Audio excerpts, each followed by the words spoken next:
యేసుక్రీస్తు యొక్క వంశావళిలో కొన్ని పేర్లనే ఉన్నాయి. యేసుక్రీస్తు యొక్క వంశావళిలో దాదాపుగా 42 తరాలున్నాయి. 42 తరాలే కాదు. కాపోతే ఆ యేసుక్రీస్తు వరకు వచ్చినవన్నీ గూడా 42 తరాలుగా మత్తయి సువార్తలో మనకి రాయటం జరిగింది. ఈ 42 తరాలు గూడా 14, 14, 14 3 14లా విభజించారు. ఈ 3 14లో చూస్తే గనక ఈ 42 తరాల్లో సహజంగా మనం ఇక్కడ ఆలోచించేది ప్రత్యేకమైనది ఏంటంటే, యూదులు వాళ్ళ యొక్క వంశాన్ని గుర్తుపెట్టుకుంటారు. మీ తాతెవరు? వాళ్ళ తాతెవరు? వాళ్ళ తాతెవరు? వాళ్ళ తాతెవరు? ఇవన్నీ గూడా పిల్లలకి కంపల్సరీగా కంఠస్థం చేపిస్తారు. యూదుల యొక్క పద్ధతి అది. ఎందుకు అంటే, వీడు పుట్టు పూర్వోత్తరాలన్నీ వీడికి తెలియాలి. వీడి తాతెవరు? ముత్తాతెవరు? ఆయన తాతెవరు? ఆయన తాతెవరు? అసలు వీడు ఎక్కడి నుంచి వచ్చాడో, వీడి వంశమేంటో, వీడి మూలమేంటో వీడికి తెలియాలి అని ప్రతి ఒక్కళ్ళకి కంఠస్థం చేపిస్తారు వాళ్ళ యొక్క వంశావళిని. మనకైతే మన తాత పేరు తెలుసు కానీ ముత్తాత పేరు తెలియదు. ఆ తాత పేరు అసలే తెలీదు. అంటే మనం మర్చిపోతాం ఇక మన పూర్వీకులని. మనకు చరిత్ర అంటూ ఉంటది. కానీ అది ఎవరో, ఆయన పేరేందో మాకేం తెలుసు అంటాం. కానీ యూదులు అట్లా కాదు. ప్రతి మగపిల్లాడికి వాళ్ళ వంశావళి మొత్తం నేర్పిస్తారు. ఇదిగో ఇక్కడి నుంచింది ఇది. తర్వాత ఈయన, తర్వాత ఈయన, తర్వాత ఈయన, తర్వాత ఈయన, తర్వాత మీ తాత, తర్వాత నేను, తర్వాత నువ్వు, తర్వాత నీ కొడుకు. ఇట్లాగ వంశావళి మొత్తం కంఠస్థం చేపిస్తారు. ఈ వంశావళి రాసేటప్పుడు యూదులు మగవాళ్ళ పేర్లు మాత్రమే ఆ వంశావళిలో ఉంచుతారు. ఆడవాళ్ళ పేర్లు ఉంచరు. ఒకవేళ మరి ఆడవాళ్ళు లేరండి, ఆ మగవాళ్ళు లేరు, ఒక అతనికి అందరూ ఆడపిల్లలే పుట్టారు, మరి ఏంటి పరిస్థితి? బైబిల్లో సెలోపెహాద్ అని ఒక ఆయన ఉంటాడు. ఆయన కొడుకులు లేరు, అందరూ కూతుర్లే. మరి అట్లాంటి వాళ్ళ మరి మగపిల్లల పేర్లు రాయాలి, ఆడపిల్లల పేరు అయితే రాయకూడదు. మరి అట్లాంటి వాళ్ళ సంగతి ఏంటి అంటే, వాళ్ళకి కుమార్తెలకి అల్లుళ్ళు వస్తారు కదా, ఆ అల్లుల్ని ఇదిగో వీళ్ళ వంశంలో క్రమంగా రాస్తారు. ఇది వాళ్ళ పద్ధతి. కానీ ఇక్కడ మనకి యేసుక్రీస్తు యొక్క వంశావళిలో మనం చూస్తే స్త్రీల పేర్లు కూడా 4 పేర్లు రాయబడి ఉంటాయి. మరియతో కాకుండా 4 స్త్రీల పేర్లు రాయబడి ఉంటాయి. వాళ్ళు ఎవరు, ఎందుకు రాయబడ్డారు, దానికి దేవుడు దాని నుంచి మనకు ఏ పాఠం నేర్పించబోతున్నాడు అనేది ఈ రాత్రికాల సమయంలో కొద్ది నిమిషాలు మనం ధ్యానం చేద్దాం. చూద్దాం. మత్తయి సువార్తలో చూద్దాం. మత్తయి సువార్త 1వ అధ్యాయం 1వ వచనం నుంచి చూస్తే, అబ్రహాము కుమారుడగు దావీదు కుమారుడైన యేసుక్రీస్తు వంశావళి. అబ్రహాము ఇస్సాకును కన్నాడు, ఇస్సాకు యాకోబును కన్నాడు, యాకోబు యోదాను అతని అన్నదమ్ములను కన్నాడు, యోదా తామారు నందు పెరెసును జెరహును కన్నది. చూడండి, ఇక్కడ తామారు అనే ఒక స్త్రీ గురించి రాయబడి ఉంది. ఎవరు ఈ తామారు అనంటే, యోదా యొక్క కోడలు. అంటే యోదాకి 3 కొడుకులు ఉన్నారు. మొదటి వాడికి ఈ తామారు చాలా అందమైన స్త్రీ ఈమె. ఈ తామారునిచ్చి వివాహం చేశాడు. కానీ ఈ మొదటి వాడు, ఈ జ్యేష్ఠుడు దేవుని దృష్టికి చెడ్డవాడు కాబట్టి అని దేవుని వాక్యంలో ఉంది. దేవుడు అతన్ని మొత్తాడు, అంటే అతడు చనిపోయాడు. ఆ రోజుల్లో ఉన్న ఆచారం ఎట్లుంటుందంటే, మొదటి కొడుకు చనిపోతే, పెద్దోడు చనిపోతే వాడి వంశం నిలబడాలి, వాడి పేరు నిలబడాలి. మరి ఎట్లా నిలబడాలంటే, ఈ మరిది ఎవరైతే ఉన్నారో వెళ్ళి మరిది ధర్మం జరిగించాలి. అంటే తన అన్న భార్యను తన భార్యగా చేసుకొని ఆమెతో కొంతకాలం వివాహం ప్రకారం చేయాలి. అంటే శారీరకంగా ఆమెను భార్యగా చేసుకోవాలి.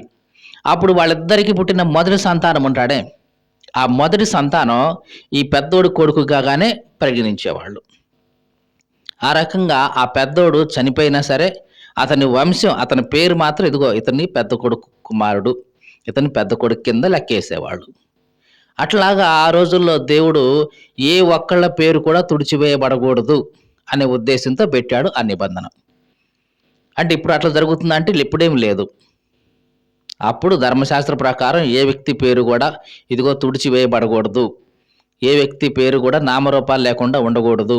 ప్రతి వ్యక్తి పేరు నిలబడాలి. కాబట్టి అతనికి వంశావళి ఉండాలి. ఒకవేళ పురుషులు లేకపోతే అల్లుడి పేరు ఉండాలి.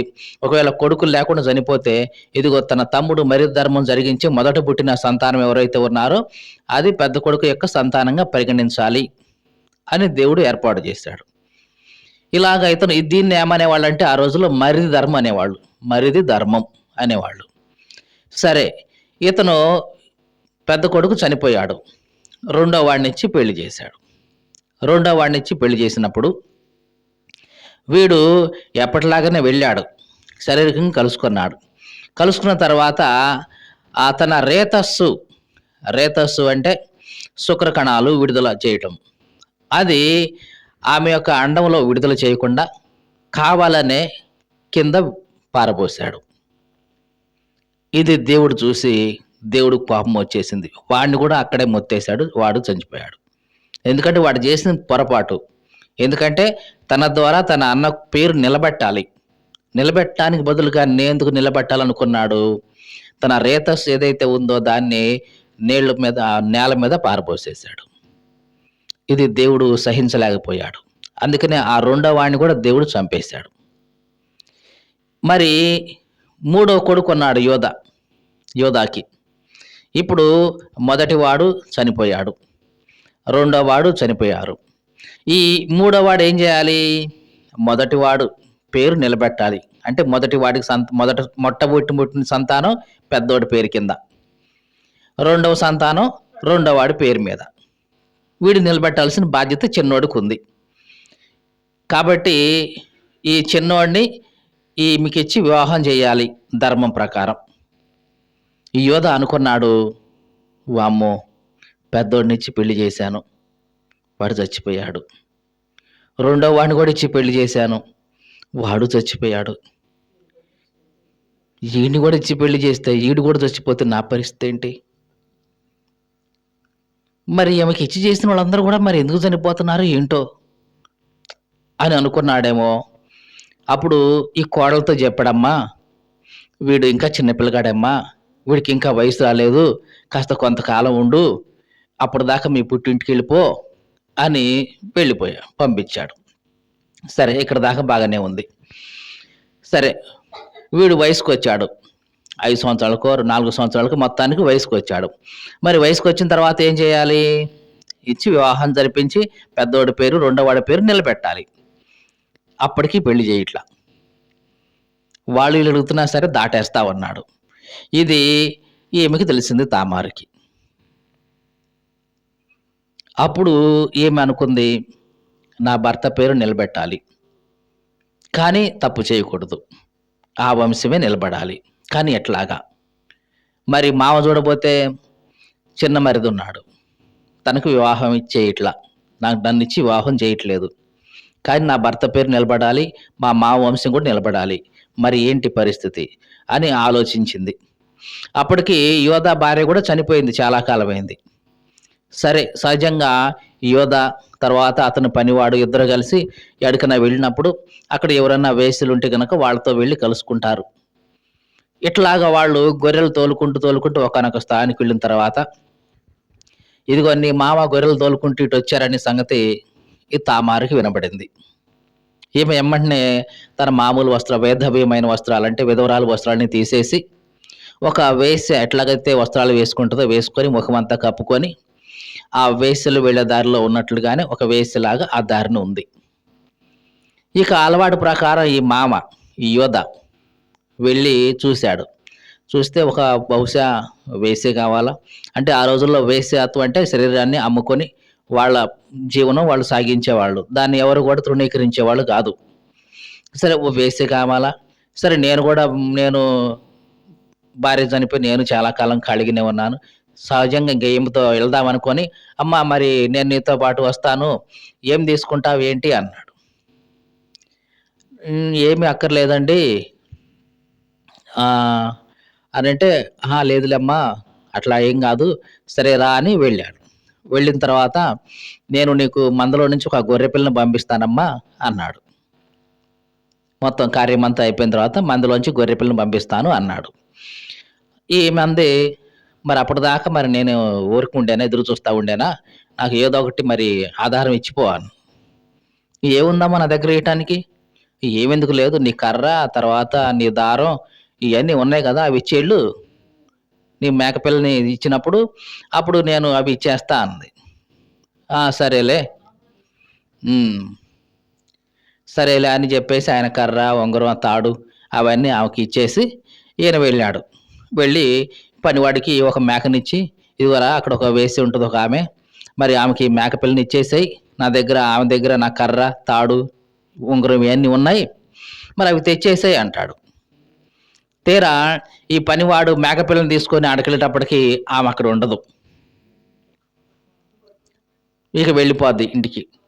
కొంతకాలమైన తర్వాత ఇదిగో తామారు గర్భవతి అయిందని యోధాకి తెలిసిద్ది. ఏమైంది? "తామారు గర్భవతి అయిందయ్యా" అని యోధాకు తెలిసిద్ది. ఇక యోధా కోపం మామూలుగా లేదనమాట ఇకప్పుడు. జాగ్రత్తగా వినండి. యోధా కోపం మామూలుగా లేదు. ఏందంటే ఎవరామె? సొంత కోడలు.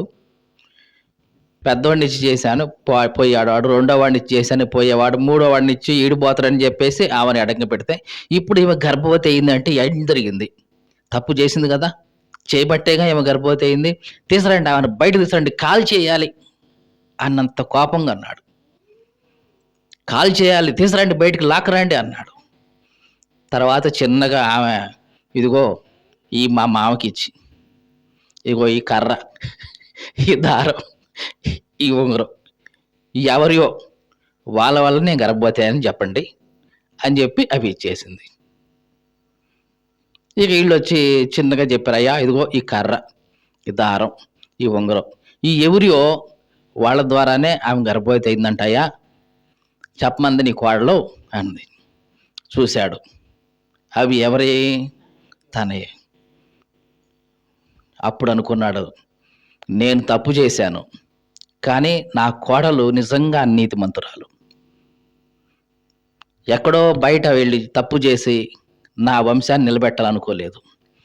ఈ వంశంలోనే తన కొడుకు పేరు నిలబెట్టాలనుకుంది. నా వంశాన్ని నిలబెట్టాలనుకుంది. నిజంగా నాకంటే ఈమె నీతిమంతురాలు అని చెప్పేసి మళ్ళీ జీవితంలో ఎప్పుడు కూడా ఇక ఆమె దగ్గరికి రాలేదు. ఇదంతా కూడా ఎందుకు చెప్తున్నామంటే, మన వైపు నుంచి చూస్తే ఎట్లా ఉంది? తామారు మామతో తప్పు చేసింది, జారత్వం చేసింది, వ్యభిచారం చేసింది. దాని వల్లనే కుమారుల్ని కన్నది. అంటే ఇప్పుడు మన దృష్టిలో ఇప్పుడు ఎట్లా ఉందంటే, మామతో వ్యభిచారం చేసిన ఒక కోడలు లాగా ఉంది కదా! మరి అట్లాంటి స్త్రీకి యేసుక్రీస్తు తన వంశావళిలో ప్లేస్ ఇచ్చేశాడు. మీకు అర్థమైందా? మొట్టమొదటి స్త్రీ ఎవరు? ఈమె తామారు. మామతో వ్యభిచరించి బిడ్డల్ని కన్నది. కానీ అట్లాంటి స్త్రీకి యేసుక్రీస్తు తన వంశావళిలో స్థానమిచ్చాడు. ఇది మనకి ఏమి పాఠాన్ని బోధిస్తుందంటే, ఇదిగో నీతి కోసం నిలబడిన వాళ్ళు ఎవరైనా సరే, బహుశా వాళ్ళు నీతిని జరిగించడం కోసం బహుశా తప్పు చేసినా సరే, దేవుడు దాన్ని పరిగణలోకి తీసుకుంటాడు. నిజానికి ఆ పని కరెక్ట్‌గా జరిగించాల్సింది ఎవరు అంటే యోధా చేయాలి. తన చిన్న కుమారుడిని వివాహం చేసి, తన పెద్దోడి పేరు, రెండోవాడి పేరు నిలబెట్టాల్సిన బాధ్యత ఎవరిది? యోధాది. యోధా ఏం చేశాడు? తన బాధ్యతని విస్మరించాడు. అందుకని ఈమె స్త్రీ అయినా సరే ఆ బాధ్యత తన మీద తీసుకుంది. నలుగురు 4 విధాలుగా అనుకుంటారని తెలిసినా సరే, ఆ బాధ్యతను మాత్రం తప్పనిసరిగా నిర్వహించడానికి ఆమె ముందుకు అడుగు వేసింది. ఇది దేవుడు చూశాడు. ఎవరైతే ఇట్లాగా ఇదిగో వాళ్ళ బాధ్యత విషయంలో ఒక అడుగు ముందుకు వేస్తారో, నలుగురు నన్ను ఏమనుకున్నా సరే, ముందు నేను నా బాధ్యతని నెరవేర్చాలి. నా డ్యూటీ నేను నెరవేర్చాలి. నా ధర్మం నేను నెరవేర్చాలని ఎవరైతే ముందుకు అడిగేస్తారో, వాళ్ళని ఎప్పుడు కూడా దేవుడు తృణీకరించేవాడు కాదు. ఈ తామారు విషయంలో జరిగింది అదే. దేవునికి స్తోత్రం కలుగును గాక. హల్లెలూయా. ఇక రెండవ స్త్రీ ఎవరంటే కొంత ముందుకెళ్దాం. తర్వాత 4వ వచనం. యెస్రోము ఆరామును కనెను. ఆరాము అమ్మినాదాబును కనెను. అమ్మినాదాబు నయస్సోనును కనెను. నయస్సోను సల్మానును కనెను. సల్మాను రాహాబునందు బోయేజును కన్నాడు. సల్మాను ఎవరి ద్వారా? రాహాబు ద్వారా బోయేజును కన్నాడు. ఎవరు ఈ సల్మాను? ఎవరు ఈ రాహాబు అంటే, రాహాబు అని ఆమె ఒక వేశ్య. ఉమ్. ఎరికోలో నివసిస్తున్న ఒక వేశ్య. ఈమె యొక్క ఇల్లు, సహజంగా వేశ్యల ఇల్లు ఎక్కడుంటాయంటే ఎరికో గోడల మీదే ఉంటాయి. అదేంటండి గోడ మీద ఇల్లు ఎందుకు ఉంటుంది అని అంటారేమో. గోడలు అంటే మనం అనుకుంటున్నట్లుగా ఇదిగో అడుగు అన్న 9 అంగుళాల గోడలు కాదు అక్కడ ఉండేవి. గోడలు అంటే దాదాపుగా మనకి హైవే వేస్తే ఆ చివరి నుంచి ఈ చివరి దాకా రోడ్డు ఎంత వెడల్పు ఉంటుందో 2 వే అంత వెడల్పు ఉంటాయి గోడలు. అంత ఎడల్పున్న గోడలు అంత ఎత్తున కట్టేస్తారు పట్టణం చుట్టూ. అంత మందంలో కడితేనే అంత హైట్కి వెళ్తాయి ఆ గోడలు. కాబట్టి అట్లా ప్రాకారపు గోడ మీద ఇళ్ళు కట్టుకుంటారు. ఎందుకని ఇల్లు పట్టావా ఏంటి? రోడ్డు ఆ చివరి నుంచి ఈ చివరి దాకా ఎంత ప్లేసు, చక్కగా ఇళ్ళు పడతాయి. అట్లా ప్రాకారం మీద ఇళ్ళు కట్టుకుని నివసించే వాళ్ళు ఉన్నారు. ఏమి ఇల్లు కూడా ఆ ప్రాకారం మీదే ఉంది, అక్కడే ఉంటుంది. ఆ ఎరుకోలోనే ఎరుకో అంటే ప్రాకారం మీద ఉంది కాబట్టి ఎరుకో వాళ్ళు వస్తారు, బయట నుంచి వచ్చేవాళ్ళు ఉంటారు. మొత్తానికైతే చక్కగా తన వ్యాపారం సాగుతుంది. ఒకానొక సమయంలో ఈ ఎరుకోని వేగు చూడడానికి యెహోషువ వేగుల వాళ్ళని పంపించాడు. పోయి ఎరుకోని చూసి రండి, దాన్ని పుట్టుపురోతలు కనుక్కొని రండి, మనం నెక్స్ట్ యుద్ధం చేయాల్సింది ఎరుకో మీదనే, పోయి తెలుసుకొని రండి అని వేగు చూడడానికి పంపించాడు. ఇట్లాగా ఈ ఎరుకో దేశాన్ని వేగు చూడడానికి వచ్చారనే సంగతి రాజుకు తెలిసింది. ఇక వెంటనే రాజు హుటాహుటిని బయలుదేరాడు. ఎవరు ఎవరు ఎవరు అంటే చివరికి ఇక అందరి ఇళ్ళు పరిశోధించుకుంటూ వచ్చాడు. ఎక్కడా దొరకలా. చివరికి మిగిలింది ఒకే ఒక ఇల్లు, రాహాబు ఇల్లు. ఏది ప్రాకారపు గోడ మీద ఉంది. అక్కడికి కూడా వెళ్ళి పంపించాడు, వెళ్ళి చెక్ చేసి రండి అని. వాళ్ళు వచ్చి అడిగారు, అమ్మా ఇగో ఇశ్రాయేల్ దేశం నుంచి వేగు చూడడానికి ఇద్దరు వచ్చారంట, ఇటేమన్నా వచ్చారా వాళ్ళు అని అడిగితే ఏమంది, అయ్యా రావటం అయితే వచ్చారు, కానీ ఆ గవిని గేట్ వేసే లోపులోనే, అంటే ప్రతిరోజు సాయంకాలం 6ంటికి గేట్ వేస్తారు, పట్టణపు గేట్ ఉంటుంది పెద్ద గేటు, అది వేసేస్తారు. ఆ గవిని గేటు వేసే లోపలనే వాళ్ళు వెళ్ళిపోయారు. మీరు ఈ రోడ్లోనే వాళ్ళని తరిమితే గనక తప్పనిసరిగా పట్టుకుంటారు అని చెప్పింది. సరే అని వాళ్ళు వెళ్ళిపోయారు. కానీ ఏమేం చేసిందంటే వీళ్ళని ఇద్దరిని తీసుకెళ్ళి పైన, ఇంటి పైన ఒక చిన్న బావి ఉంటే ఆ బావిలో దాచిపెట్టేసి దాని మీద జమ్ము కట్టేసి కప్పేసి వచ్చింది. ఎప్పుడైతే వీళ్ళు వెళ్ళిపోయారో అప్పుడు వాళ్ళని బయటకు తీసి, అయ్యా నేను మీకు మేలు చేశా కదా, చేశానా లేదా? మీ ప్రాణాలను కాపాడాను లేదా? కాపాడాను. ఎందుకో తెలుసా? మీ దేవుడి గురించి మాకు బాగా తెలుసు. ఆయన ఎర్ర సముద్రాన్ని మీకోసం ఎట్లా పాయలు చేశాడో మాకు తెలుసు. బాషాను రాజైన ఓగుని ఎట్లా మీ ముందు ఓడిపోయేలా చేశాడో మాకు తెలుసు. మీరంటే ఈ దేశం అందరికీ భయం అయ్యా. మా దేశం వాళ్ళందరికీ మీరంటే భయం. ఎందుకంటే మీరు ఎప్పుడైనా వచ్చి దీన్ని జయించుకుంటారేమో అని భయం.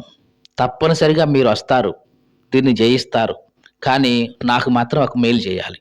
నేను మీ ప్రాణాలను ఎట్లాగైతే కాపాడానో మీరు కూడా నన్ను, నా ఇంటి వాళ్ళని, వాళ్ళ ప్రాణాలు మాత్రం కాపాడాలి అని మాట తీసుకుంది. అప్పుడు వీళ్ళు అన్నారమ్మా,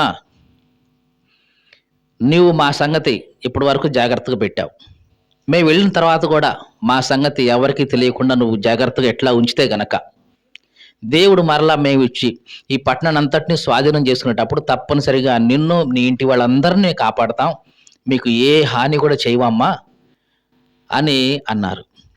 అనే ముందు అమ్మా మళ్ళీ ఇంకొకటి, ఇదిగో ఈ దారం ఇస్తున్నాం, ఒక ఎర్ర దారం ఇస్తున్నాం, ఇదిగో ఈ కిటికీకి కట్టేసాయి. ఎందుకంటే ఈ కోట మీద చాలా ఇళ్ళు ఉన్నాయి, ఏ ఇల్లో మాకు తెలియదు. అందుకని మేము ఇచ్చే ఎర్ర దారం ఏదైతే ఉందో ఆ ఎర్ర దారం కిటికీకి కట్టేసాయి. నీ ఇంట్లో వాళ్ళందరినీ, బంధువులే కానీ స్నేహితులు కానీ ఎవరైనా సరే వాళ్ళని ఇంట్లో పెట్టుకో. ఇంట్లో లోపల ఉన్న వాళ్ళకి మాత్రం ఏ ఇబ్బంది రాదు. ఎవడైనా తెలిసి తెలియక ఇంట్లోంచి బయటకొస్తే మాత్రం మా బాధ్యత కాదు అని మాట తీసుకున్నారు. ఇక జరిగిందేమిటంటే, ఇక కొంతకాలం తర్వాత ఇశ్రాయేలీయులు యెరికో మీదకొచ్చారు. యెరికోని దేవుడు అప్పగించాడు. యెరికోళ్ళందరిని హతం చేశారు. చివరికి రాహాబు, ఆమె ఇంటి వాళ్ళని మాత్రం ఏ హాని చేయకుండా ఉంచారు. ఈ రాహాబుని ఇక్కడికి ఎవరైతే వేగు చూడడానికొచ్చారో, ఆ ఇద్దరిలో ఒకడు సల్మాను. మీకు అర్థమైందా? వేగు చూడ్డానికొచ్చి రాహాబు యొక్క విశ్వాసం ఎట్లాంటిది, ఆమె యొక్క మాటలు ఎట్లాంటివి, దేవుని పట్ల ఆమెకున్న భయమేంటి, భక్తేంటి, ఇవన్నీ చూసినవాడు కళ్ళారా సల్మాను. ఈ సల్మాను ఈ రాహాబు వీళ్ళందరిని రక్షించి తన దేశానికి తీసుకెళ్ళి, ఈమె వేశ్య అయినప్పటికీ ఈమెకున్న విశ్వాసాన్ని బట్టి, ఈమెకున్న భక్తిని బట్టి, దేవుని యెడల ఈమెకున్న మంచి నమ్మకాన్ని బట్టి ఈమెను వివాహం చేసుకున్నాడు. ఆ ఇద్దరికి పుట్టినవాడే బోయేజు. దేవునికి స్తోత్రం కలుగునుగాక. హల్లెలూయా. జాగ్రత్తగా చూడండి. యేసుక్రీస్తు వంశావళిలో ఉన్న ఆ స్త్రీల యొక్క పేర్లు. మొదట తామారు. ఎవరు ఈమె? మామతో వ్యభిచారం చేసిన స్త్రీకి కనిపిస్తుంది. రెండవ పేరు ఎవరు? రాహాబు. ఈమె ఎవరు? సహజంగానే ఒక వేశ్య. ఇట్లాంటి వాళ్లకు కూడా దేవుడు తన వంశావళిలో పేరు రాయడానికి ఇష్టపడ్డాడు. ఎందుకంటే వాళ్ళ యొక్క విశ్వాసాన్ని బట్టి, వాళ్ళ యొక్క ధైర్యాన్ని బట్టి, వాళ్ళ యొక్క తెగింపును బట్టి, ఇదిగో ఇట్లాంటి వాళ్ళు నా వంశావళిలో ఉండడానికి తగిన వాళ్ళు. ఈమె వేసే అయినప్పటికీ దేవుని పట్ల ఈమెకున్న విశ్వాసం అట్లా ఉంది. వివాహం అయిన తర్వాత దేవుని పట్ల ఈమెకున్న విశ్వాసం ఇంకా పెరిగింది తప్ప తరగలేదు. అందుకని అట్లాంటి వాళ్ళకి కూడా ఎవరైతే దేవుని పట్ల భయము, భక్తి కలిగి విశ్వాసం ఉంచుతారో, వాళ్ళ యొక్క గతం ఎట్లాంటిదైనా సరే, ఈమె పేరు ఎప్పుడు రాయబడింది? సల్మాన్ వివాహం చేసుకున్న తర్వాతనే కదా. అంటే అప్పటి వరకు తన జీవితం, గతం ఎట్లయినా ఉండని, కానీ వివాహం చేసుకున్న తర్వాత ఆమె భక్తిగా బ్రతికింది, పవిత్రంగా బ్రతికింది, దేవునికి ఇష్టంగా బ్రతికింది. అంటే మనుషుల యొక్క గతం ఎట్లా ఉండని, కానీ వాళ్ళు రక్షించబడిన తర్వాత దేవుని కొరకు వాళ్ళు జీవించిన జీవితాన్ని బట్టి, దేవుని కొరకు వాళ్ళు బతికిన బ్రతుకును బట్టి దేవుడు ఆమె పేరును రాయడానికి ఇష్టపడ్డాడు. ఇది ఈ ఇద్దరు స్త్రీల నుంచి మనం నేర్చుకునే విషయం. దేవునికి స్తోత్రం కలుగునుగాక. హల్లెలూయా. తర్వాత ముందుకెళ్దాం. బోయేజును కనెను. బోయేజు రూతునందు. చూడండి, సల్మాను రాహాబును వివాహం చేసుకుని బోయేజును కన్నాడు. ఈ బోయేజు ఏం చేశాడు? రూతునందు ఓబేదును కన్నాడు. మళ్ళీ ఇంకొక పేరు వస్తుంది, రూతు అనే పేరు. ఎవరి పేరు? రూతు. ఎవరు ఈ రూతు అసలు? జాగ్రత్తగా వినండి. ఒకసారి మనం దీన్ని రూతు గ్రంథం చదివితే ఇంకా మనకు అర్థమవుతుంది. తర్వాత ఎప్పుడైనా చదవండి రూతు గ్రంథం. 4 అధ్యాయాలే ఉంటుంది, చదవండి. ఒకానొక సమయంలో మోయాబు, ఇశ్రాయేల్ దేశం నుంచి మోయాబు దేశానికి ఒక నయోమి తన భర్తతో కలిసి వెళ్తుంది. నయోమి, తన భర్త, ఇద్దరు కుమారులు కలిసి వెళ్తారు. ఎందుకు వెళ్ళాలి? ఇశ్రాయేల్ దేశం నుంచి మోయాబు దేశానికి ఎందుకు వెళ్ళాలంటే, ఇశ్రాయేల్ దేశంలో కరువు వచ్చింది. ఈ కరువుకి ఆడ ఇబ్బంది పడతాం, కనీసం ఆడకు పోయి ఏదో ఒక పని చేసుకొని బ్రతుకుదామని తన భర్త, తను, ఇద్దరు కొడుకులు ఆడికి వెళ్ళిపోయారు. ఆడే ఉన్నారు. 10 సంవత్సరాలు ఉన్నారు, 11 సంవత్సరాలు మొత్తానికి ఉన్నారు. ఈ సమయంలో జరిగింది ఏంటంటే, ఈ లోపల కొడుకులు వయసుకు వచ్చారు. మరి యుక్త వయసుకు వచ్చిన కొడుకులకి వివాహం చేయాలి కదా. వివాహం చేసింది. మరి ఎక్కడి నుంచి తీసుకొచ్చి వివాహం చేస్తుంది? ఆ దేశంలో ఉన్న వాళ్ళనే. రూతు అనే ఆమెని పెద్ద కోడలుగా, చిన్నోడికేమో ఓర్ప అనే ఆమెను ఇచ్చి పెళ్లి చేసింది. ఇక జరిగింది ఏంటంటే, ఈ ఇద్దరు కొడుకులు కాస్త సైనికులుగా యుద్ధం చేయగలిగిన వాళ్ళు. వీళ్ళు యుద్ధానికి వెళ్ళారు. ఒకనొక సమయంలో యుద్ధానికి వెళ్ళినప్పుడు వీళ్ళిద్దరూ చనిపోయారు. జాగ్రత్తగా చూడండి జరిగింది ఏంటో. ఇక్కడ కరువు తప్పించుకుందామని ఇశ్రాయేల్ దేశాన్ని వదిలిపెట్టి మోయాబు దేశానికి పోయింది. ఆడ భర్త చనిపోయాడు, ఇద్దరు కొడుకులు చనిపోయారు. ఇక మిగిలింది ఏమిటి? తను, ఇద్దరు కోడళ్ళు. ఇక అనుకుంది, నేనేదో కరువు తప్పించుకొని వచ్చాను, కానీ దేవుడు నాకు చూడకపోతే నాకు అసలు ఏమీ లేకుండా చేశాడు, లాభం లేదు, వెళ్ళి నా దేశానికి పోతా, కష్టమో నష్టమో ఇంక అక్కడే ఉండేస్తా అనుకుంది. ఈ లోపలనే అమ్మ కరువు ఎంత లేదు, బాగానే ఉంది ఇశ్రాయేల్ దేశంలోని విషయం తెలిసింది. అవునా? అయితే నేను బయలుదేరతా అని బయలుదేరింది. బయలుదేరేటప్పుడు అందమ్మా, మీరు యుక్త వయసులో ఉన్నాళ్ళు. ఇప్పుడు నేనేదో పెళ్లి చేసుకొని నేను పిల్లల్ని గాని మళ్ళీ మీకు ఇచ్చి పెళ్లి చేసే అంత లేదమ్మా నా దగ్గర. మీ ఇంటికెళ్ళిపోండి. వెళ్ళి మీకిష్టమైన వాళ్ళని పెళ్లి చేసుకొని సంతోషంగా ఉండండమ్మా అని వాళ్ళిద్దరిని పంపించింది. పంపిస్తే ఈ ఓర్ప అత్తను ముద్దు పెట్టుకొని చిన్న కోడలు చక్కగా తన దారిన తను పోయింది. ఇక ఆ రూతు పెద్ద కోడలు మిగిలింది. అమ్మా నువ్వు కూడా వెళ్ళు. నీ తోడి కోడలు పోయింది కదా! తన ఇంటికి నువ్వు కూడా వెళ్ళి చక్కగా ఎవరో ఒకళ్ళని వివాహం చేసుకో అమ్మా.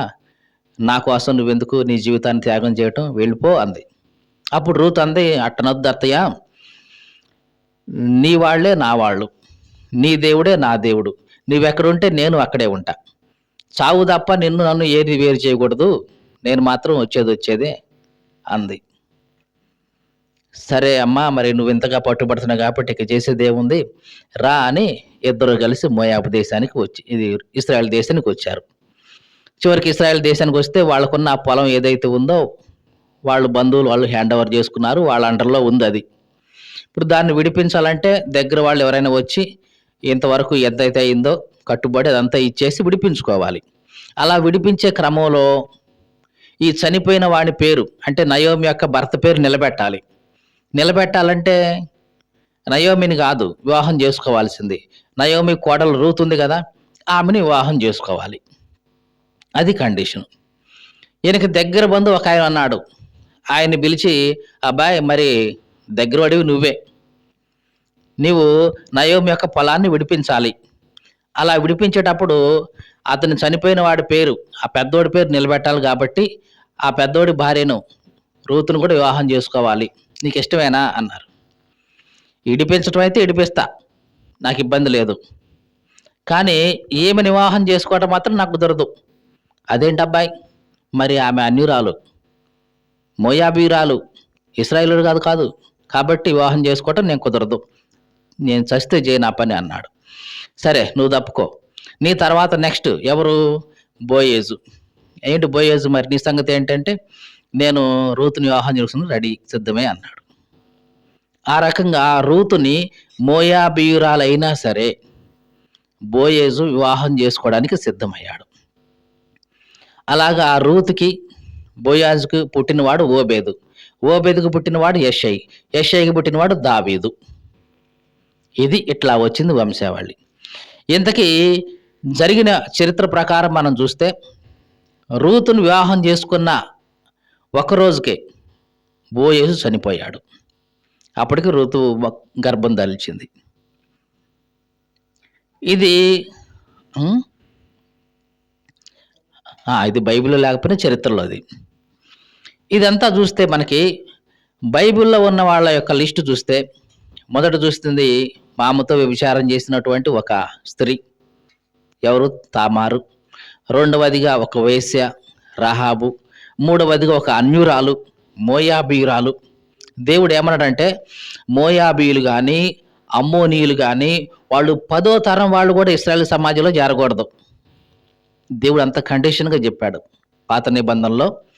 మోయాబీయులు కానీ అమ్మోనీయులు కానీ వాళ్ళు ఎవరైనా సరే అన్యులు, వాళ్ళ 10వ తరం వాళ్ళు కూడా ఇశ్రాయేలులో చేరడానికి వీలు లేదు అన్నాడు. మరి అంత కండిషన్ పెట్టిన దేవుడు మరి మోయాబీయులైన రూతుని తన వంశావళిలో ఎందుకు పెట్టుకున్నాడు మీరు చెప్పండి? ఆమె చూపించిన విశ్వాసం.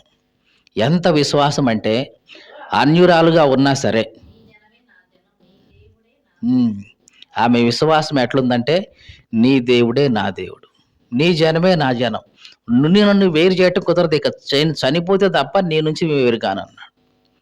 అంత విశ్వాసం ఆమెలో ఉంది కాబట్టి ఆ విశ్వాసాన్ని బట్టే దేవుడు ఆమె పేరును తన వంశావళిలో చేర్చుకోవడానికి ఇష్టపడ్డాడు. దేవునికి స్తోత్రం కలుగును గాక. హల్లెలూయా. ఇదంతా మనకు ఏం చెప్తుందంటే వీళ్ళ గతాలు ఎట్లాగైనా ఉండని, కానీ దేవునిలోకి వచ్చిన తర్వాత, దేవుణ్ణి ఎరిగిన తర్వాత వీళ్ళు చూపించే విశ్వాసం ఏదైతే ఉందో దాన్ని బట్టే దేవుడు వాళ్ళ పేరును రాయడానికి ఇష్టపడ్డాడు. ఈ మాటలు వింటున్న ప్రియ సహోదరి సహోదరుడా, చాలామంది అనుకుంటారు మా బ్యాక్గ్రౌండ్ మంచిది కాదండి, మా పూర్వీకులు మంచివాళ్ళు కాదండి, మా తరం మంచిది కాదండి. ఇట్లాగా వివాహం చేసేటప్పుడు ఏం చేస్తారంట, 7 తరాలు ఇటు, 7 తరాలు అటు చూస్తారు. ఈ మధ్యలో ఎవడన్నా చెడ్డోడు ఉంటే, అయి వద్దు, వదిలేత్తాం. ఇది మనుషులు చేసే పని కదా! ఏమంటారు? వివాహం చేయాలంటే 7 తరాలు అటు చూడాలంట, 7 తరాలు ఇటు చూడాలంట. ఈ 7 తరాల్లో అందరూ మంచోళ్ళే ఉంటారా? ఈ 7 తరాల్లో అందరూ మంచోళ్ళే ఉంటారా? అందరూ మంచోళ్ళే ఉంటే నిఖార్సుగా ఉంటే అప్పుడు నువ్వు చేసుకుంటావా? అసలు ఉంటారా అసలు అట్లాగా? ఉండే అవకాశమే లేదు. కానీ దేవుడు 7 తరాలు అటు ఇటు చూడలేదు. ఆ తరంలోనే విశ్వాసాన్ని బట్టి దేవుడు ఆ పేరు రాయడానికి ఇష్టపడ్డాడు. మనమైనా సరే దేవునిలోకి రాకముందు మన జీవితం ఎట్లా ఉంది ఇది దేవుడు చూడడు. కానీ క్రీస్తుని ఎరిగిన తర్వాత, విశ్వాసంలోకి వచ్చిన తర్వాత, అక్కడి నుంచి నీ జీవితం ఎట్లా ఉంది దీన్ని బట్టే నీ పేరు, నా పేరు ఇదిగో ఈ బుక్‌లో గాదు గానీ జీవగ్రంథంలో, పరలోకంలో ఉండే జీవగ్రంథంలో దేవుడు రాయడానికి ఇష్టపడతాడు. నువ్వు పురుషుడివే అయితే రాస్తాను, స్త్రీ అయితే రాయను అనలేదు దేవుడు. కానీ నిజానికి వీళ్ళ వంశావళిలో పురుషుల పేర్లే ఉండాలి. కానీ దేవుడు దాన్ని ఆ రూల్‌ని అతిక్రమింపజేసి ఏం చేశాడు? రూల్‌ని అంతా రూలు. పురుషుల పేర్లే ఉండాలి అదొక రూలు. కానీ ఆ రూల్‌ని కూడా దేవుడు ఏం చేశాడు? డామినేట్ చేసి ఈ స్త్రీల పేర్లు కూడా ఇంక్లూడ్ చేశాడంటే దేవుడు వీళ్ళ పట్ల ఎంత అభిమానం చూపిస్తున్నాడో అక్కడ అర్థమవుతుంది. దేవునికి స్తోత్రం కలుగును గాక. హల్లెలూయా! ఇప్పుడు 3 పేర్లు చూసాం. ఒక పేరు తామారు, ఇంకొక పేరు రాహాబు, మరొక పేరు రూతు. ఇంకొక పేరు కూడా చూద్దాం. ఇక ఈ దావీదు ఊరియా భార్యగా ఉండిన ఆమె యందు అంటే సొలొమోనును కన్నాడు. ఎవరు ఊరియా భార్యగా ఉంది? బత్షెబ. ఇక్కడ మనకి పేరు రాయబడిపోయిన ఊరియా భార్యగా ఉండిన ఆమె యందు ఊరియా భార్య ఆమె. దావీదు భార్య అయినా ఒకప్పుడు ఆమె ఊరియా భార్యే. ఈ ఊరియా భార్యను దావీదు తన భార్యగా చేసుకున్నాడు, ఊరియాని చంపించేసి. ఈమెను కూడా దేవుడు ఉంచాడు. ఈమె ఎందుకంటే మరి ఈమె చరిత్ర ఎట్లాంటిదండి అనంటే, ఈమె ఒకప్పుడు ఒక సైనికుడి భార్య. ఊరియా అనే ఒక సైనికుడి భార్య. ఊరియా అనేవాడు ఒక సైనికుడు, నమ్మకమైన సైనికుడు. ఈ సైనికుడి భార్య. సహజంగా రాజులకి, సైనికులకి క్వార్టర్స్ ఇస్తారు. ఆ క్వార్టర్స్‌లోనే ఈళ్ళుంటారు. యుద్ధం వచ్చినప్పుడు పోతుంటారు. శిక్షణ పొందుతా ఉంటారు. జరిగేది ఇది. ఒకానొక సమయంలో వసంతకాలంలో యుద్ధానికి వెళ్ళిపోయారు. ఊరియా, సైనికులు మొత్తం వెళ్ళిపోయాడు. కానీ రాజు ఏదో పని మీద మాత్రం కోటలో ఉన్నాడు. కోటలో ఉండి ఉదయమంతా నిద్రపోయి సాయంత్రానికి లేచి కోట గోడల మీద పచారులు చేస్తా ఉన్నాడు. ఆ చేస్తా ఉన్న సమయంలో ఈ ఊరియా భార్య బాత్రూంలో స్నానం చేస్తూ కనపడింది ఈమెకి. ఏమనుకోవాలి రాజు? అరే! సైనికుడి భార్య పొరపాటున జరిగిందని మళ్ళీ అటు చూపు తిప్పుకోకుండా వెళ్ళిపోవాలి. కానీ దావీదు ఆమె మీద కన్నేసి, ఎవరామె? ఎవరు భార్య? ఇయన్నీ ఎంక్వైరీ చేసి, పలానా ఊరియా భార్య. ఊరియా ఎటు పోయాడు? యుద్ధానికెళ్ళాడండి. అవునా? ఆమెను ఒకసారి పిలవండి అని పిలిపించి, ఆమెతో తప్పు జరిగించాడు. ఆ తప్పు వల్ల ఆమె గర్భవతి అయింది. అయ్యా నేను గర్భవతి అయ్యానండి, నెల తప్పానండి అని దావీదుకు వర్తమానం పంపించింది. మరి దావీదు ఏం చేయాలి అప్పుడైనా? కప్పెట్టుకోవాలనుకున్నాడు. వెంటనే ఉత్తరం రాసి ఊరియాని పంపివయ్యా, యోవాబు ఊరియాని పంపి అన్నాడు.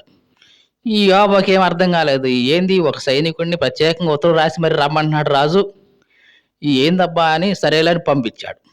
పంపిస్తే ఊరియాని దగ్గర పట్టుకొని ఊరియా దా కూర్చో అని బల్ల వేసి భోజనం పెట్టి మందు పంపించి, చాలా కాలమైంది కదా నువ్వు ఇంటికి రాక, వెళ్ళి నీ భార్యతో సంతోషం గడుపు వెళ్ళు అన్నాడు.